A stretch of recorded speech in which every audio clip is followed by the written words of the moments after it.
গত শতাব্দীর ৬০-এর দশক থেকেই যে ইসরায়েলের নিজস্ব পারমাণবিক অস্ত্র আছে সেটি কারোরই অজানা নয়, যদিও দেশটি এখন পর্যন্ত প্রকাশ্যে বিষয়টি স্বীকার করেনি। অথচ ইরান পারমাণবিক অস্ত্র তৈরির কাছাকাছি রয়েছে দাবি করে ইসরায়েল যুক্তরাষ্ট্র যৌথভাবে আক্রমণ চালায় ইরানের ৩টি পরমাণু স্থাপনায়। অন্যদিকে যুক্তরাষ্ট্র, রাশিয়া, ইরান সহ অন্যান্য দেশগুলো পারমাণবিক অস্ত্র বিস্তার রোধ চুক্তি এনপিটিতে স্বাক্ষর করলেও ইসরায়েল এখন পর্যন্ত সই করেনি।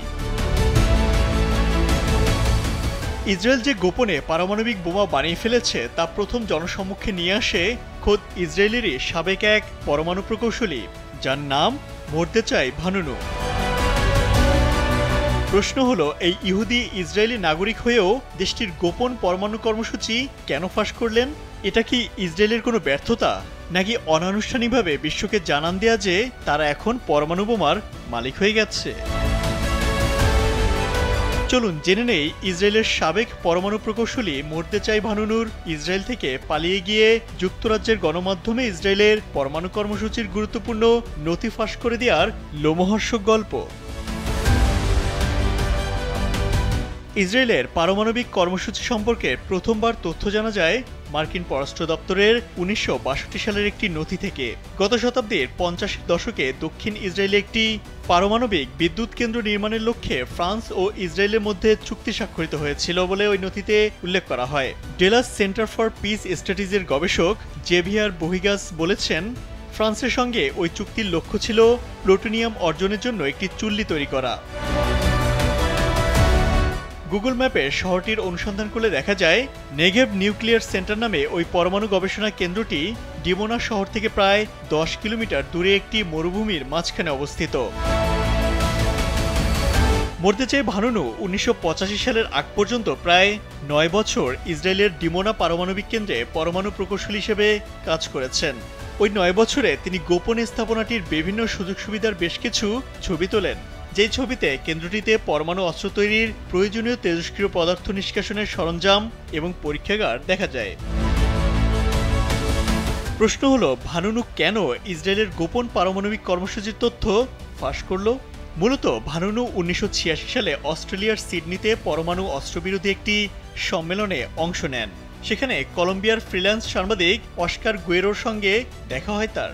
গুয়েরেরোই তাকে ইসরায়েলি পরমাণু কেন্দ্রের ছবিগুলো প্রকাশ করতে রাজি করতে সক্ষম হয়। এরপর ভানুনু ব্রিটিশ সংবাদপত্র দ্য সানডে টাইমসের সাংবাদিক পিটার হাউনামের সঙ্গে যোগাযোগ করেন। ওই সাক্ষাৎকারের মাধ্যমে ভানুনু তখন বিশ্ববাসীকে জানিয়েছিলেন যে ইসরায়েলে পারমাণবিক কর্মসূচি অব্যাহত রয়েছে। এই প্রথম বিশ্ববাসী জানতে পারল ইসরায়েলের গোপন পরমাণু কর্মসূচির কথা, কিন্তু ততক্ষণে অনেক দেরি হয়ে গেছে। ইসরায়েলের হাতে ততদিনে ভয়ঙ্কর মারণাস্ত্র পারমাণবিক বোমা চলে এসেছে। ভানুনুর প্রকাশিত ছবিতে দেখা যায় কেন্দ্রটিতে পরমাণু অস্ত্র তৈরির প্রয়োজনীয় তেজস্ক্রিয় পদার্থ নিষ্কাশনের সরঞ্জাম এবং পরীক্ষাগার রয়েছে। ১৯৮৬ সালে ভানুনু জানিয়েছিলেন ওই সময় ইসরায়েলের কাছে আনুমানিক ১০০ থেকে ২০০টি পারমাণবিক ওয়ারহেড ছিল। পারমাণবিক কর্মসূচির বিষয়ে তথ্য প্রকাশিত হলেও ইসরায়েলের নেতারা নিজ মুখে কখনো সেটি স্বীকার করেননি, আবার অস্বীকারও করতে দেখা যায়নি। এক্ষেত্রে তারা বরং অস্পষ্টতা রাখার নীতি মেনে চলেন। পারমাণবিক অস্ত্রের বিষয়ে ইসরায়েলের সরকারের এই নীতিকে বলা হয় আমিমুত, যার অর্থ দাঁড়ায় ইচ্ছাকৃত অস্পষ্টতা। প্রশ্ন হলো, ইসরায়েল কি সত্যি পরমাণু বোমা বানিয়ে ফেলেছে? আর বানালে কতগুলো বোমা রয়েছে তাদের হাতে? সুইডেন ভিত্তিক পরমাণু অস্ত্র পর্যবেক্ষণকারী সংস্থা স্টকহোম ইন্টারন্যাশনাল পিস রিসার্চ ইনস্টিটিউটের মতে বর্তমানে ইসরায়েলের কাছে কমপক্ষে ৯০টির মতো পারমাণবিক ওয়ারহেড থাকতে পারে। এসব ওয়ারহেড তৈরির জন্য প্রয়োজনীয় প্লুটোনিয়াম দক্ষিণ ইসরায়েলের ডিমোনা শহরের কাছে অবস্থিত নেগেভ পারমাণবিক গবেষণা কেন্দ্রের চুল্লিতে উৎপাদিত হয়েছে। ইসরায়েলের অন্যান্য পারমাণবিক স্থাপনার মতো এই চুল্লিটিতেও আন্তর্জাতিক আণবিক শক্তি সংস্থা IAEA নজরদারির বাইরে রয়েছে। সেক্ষেত্রে ইসরায়েল নিজ থেকে তথ্য না দিলে এটা জানার সুযোগ কম দেশটির কাছে কতগুলো পারমাণবিক বোমা রয়েছে। যুক্তরাষ্ট্র সরকারের প্রকাশিত গোপন নথি থেকে জানা যায় ১৯৭৫ সালের মধ্যে দেশটির সরকার নিশ্চিত হয় যে ইসরায়েলের কাছে পারমাণবিক অস্ত্র রয়েছে।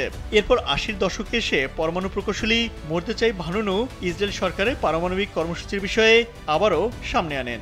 যদিও ভানুনুর সাক্ষাৎকার প্রচারের পরই এই ইসরায়েলি পরমাণু প্রকৌশলীকে হানি ট্র্যাপে ফেলে মোসাদের সদস্যরা এক গোপন অপারেশনের মাধ্যমে ইউরোপ থেকে গ্রেফতার করে নিয়ে যায় ইসরায়েলে। পরে রাষ্ট্রদ্রোহ ও গুপ্তচর বৃত্তির অভিযোগে তাকে 18 বছরের কারাদণ্ড দেয় ইসরায়েল কর্তৃপক্ষ। দীর্ঘদিন কারাভোগের পর 2004 সালে মুক্তি পান তিনি। তখন ভানুনু বলেছিলেন, অতীতের ভূমিকার জন্য তিনি মোটেও অনুতপ্ত নন, বরং গর্বিত এবং খুশি। যদিও এই ঘটনার পর তাকে আবারও সাজা দেয় ইসরায়েল সরকার। বিদেশিদের সঙ্গে যোগাযোগ এবং ইসরায়েল ত্যাগে নিষেধাজ্ঞা জারি করা হয়েছে তার উপর। যদিও মর্দেজাই ভানুনুর কল্যাণই ইসরায়েলের পারমাণবিক অস্ত্র তৈরির কর্মসূচি সম্পর্কে বিশ্ববাসী জানতে পেরেছিল।